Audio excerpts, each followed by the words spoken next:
Hello， 大家好，我係 Victor。今日想同大家分享兩個非常重要嘅主題，就係正向教育同埋有效溝通啦。首先講下正向教育啦。正向教育強調我哋用積極嘅方法去引導小朋友，唔係單單靠懲罰或者係指責。呢個方法可以幫助小朋友建立自信心，培養良好嘅行為同埋習慣。舉個例子啊，當小朋友完成一件事之後，即使係好細微嘅進步，家長都應該及時表揚、讚賞佢哋，讓佢哋知道自己嘅努力係被看見同埋重視㗎。呢個正向嘅反饋唔單止可以鼓勵小朋友持續嘅努力，仲可以促進到親子嘅關係。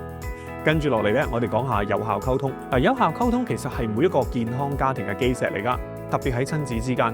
無論係日常生活嘅小事定係小朋友遇到困難，良好嘅溝通都可以幫助家庭成員之間更加好咁理解對方同埋彼此支持㗎。有效溝通包括咗耐心聆聽同埋清晰表達，仲有就係理解對方嘅感受同埋需要。例如當小朋友遇到困難或者感覺到挫折嘅時候家長可以耐心聆聽，用一個理解嘅態度回應，避免打斷佢哋或者急於俾一個建議佢哋讓小朋友有機會表達到自己嘅想法同埋感受。呢一種嘅方式可以建立起信任感㗎，讓小朋友感受到被爸爸媽媽去理解同埋支持，從而更願意分享佢哋嘅內心世界。總括嚟講正向教育同埋有效溝通係協助小朋友成長嘅關鍵。透過採取積極嘅教育態度，同時間保持開放同埋理解嘅溝通方式，父母可以營造一個充滿愛同埋支持嘅家庭環境，幫助小朋友健康快樂咁成長。希望今日嘅分享對大家有啲啟發，下次再見，